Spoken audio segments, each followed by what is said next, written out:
जय हिंद सभी को। जय हिंद। तो आज हम ज्योग्राफी की पहली कक्षा स्टार्ट करने जा रहे हैं। भूगोल में हम भौतिक भूगोल के सेक्शन को पहले पढ़ेंगे, फिर मानव भूगोल को पढ़ेंगे और भौतिक भूगोल में भी जो भारत का भौतिक भूगोल है उसको आज से स्टार्ट करने जा रहे हैं।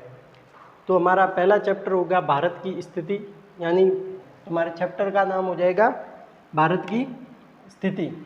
भारत की स्थिति में हम पहला जो पॉइंट पढ़ने जा रहे हैं वो है भारत का क्षेत्रफल।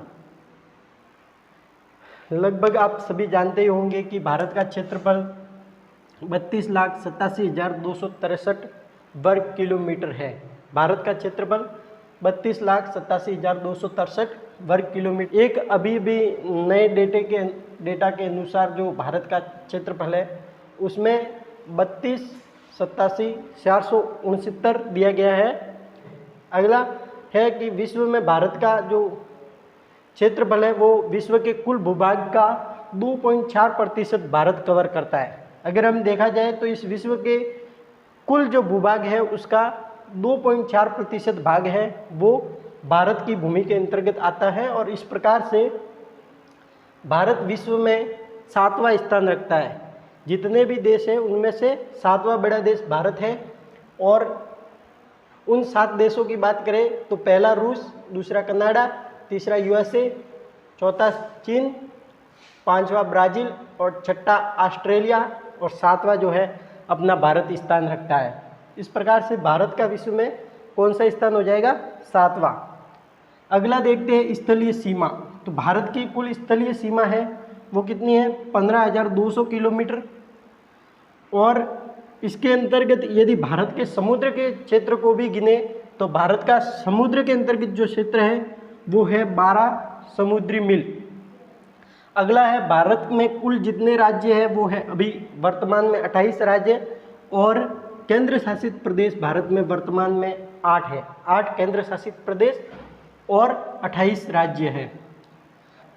अगला हमें पढ़ना है तो भारत के उत्तरी जो राज्य है, भारत का एकदम उत्तर में जो राज्य स्थित है वो कौन सा हो जाएगा?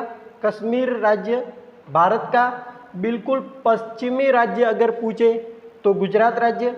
बिल्कुल पूर्वी राज्य है वो है अरुणाचल प्रदेश। और जो अंत में है अंतिम बिंदु वो है कन्याकुमारी। वैसे कश्मीर से कन्याकुमारी ऐसा भी कहा जाता है, हम जनरली सुनते हैं।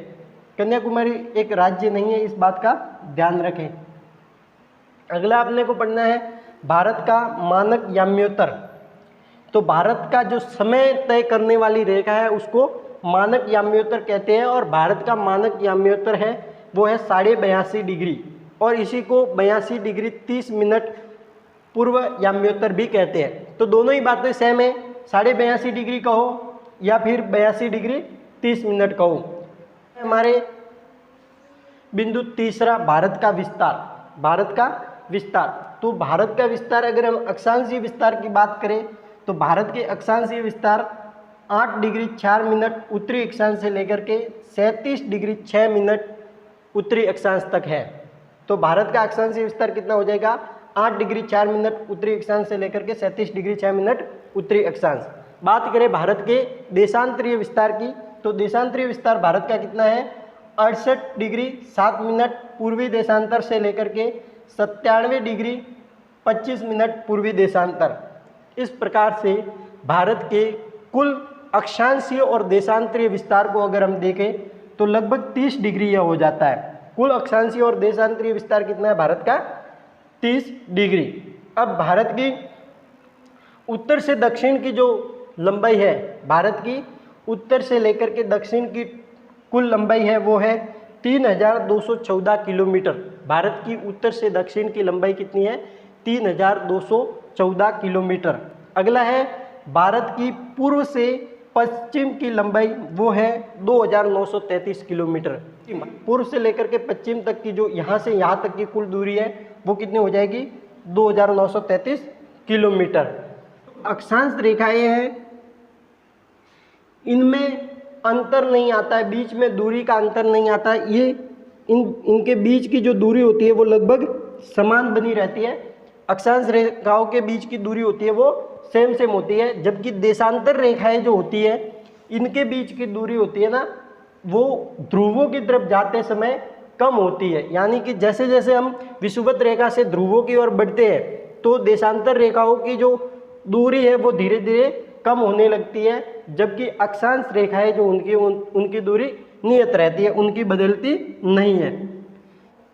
अक्षांश रेखा के अनुसार जो भारत की स्थिति अपन देखें तो भारत का दक्षिणी हिस्सा है वो उष्णकटिबंध में चला जाता है, भारत का दक्षिणी हिस्सा उष्णकटिबंध में, और भारत का जो उत्तरी हिस्सा है वो उपोष्ण कटिबंध अथवा कोष्ण शीतोष्ण कटिबंध में मिलता है। भारत का उत्तरी हिस्सा कहाँ पर हो जाएगा? उपोष्ण कटिबंध अथवा कोष्ण शीतोष्ण कटिबंध में हो जाएगा। तो इस प्रकार से हमने पढ़ा कि भारत के जो विस्तार है वो किस प्रकार से है, दक्षिणी हिस्सा कहाँ पर है, उत्तरी हिस्सा कहाँ पर है। अब इन अक्षांश रेखाओं से होता क्या है? तो इन अक्षांश रेखाओं के इस प्रकार से होने के कारण, यानी कि आधा हिस्सा उष्ण कटिबंध में और आधा उपोष्ण कटिबंध में होने के कारण ही भारत की विभिन्न मिट्टियों में भी भिन्नता पाई जाती है, भारत में पाए जाने वाली वनस्पति में भी भिन्नता पाई जाती है, भारत के विभिन्न भागों की जलवायु में भी भिन्नता पाई जाती है। तो इनका कारण है अक्षांश रेखाएं। अक्षांश रेखाओं के कारण ही भारत की जलवायु, भारत की मिट्टी और अन्य चीज़ों में भारत के विभिन्नता यानी विविधता अपने को देखने को मिलती है। अगला अपना पढ़ना था अक्षांश रेखाओं के बाद देशांतर रेखाएं। देशांतर रेखाओं के कारण क्या होता है कि भारत की जो समय रेखा है उसमें पूर्व से लेकर के पश्चिम तक में, या एक यूँ कहें कि हम भारत की पूर्वी राज्य जो है पूर्व से लेकर के पश्चिम के राज्य तक, पूर्व से लेकर के पश्चिम तक के राज्यों में, यहाँ पर मैं पश्चिम में लिख देता हूँ, यहाँ पर कौन सा राज्य है? पश्चिम में गुजरात, और पूर्व में कौन सा पढ़ा था हमने? अरुणाचल प्रदेश।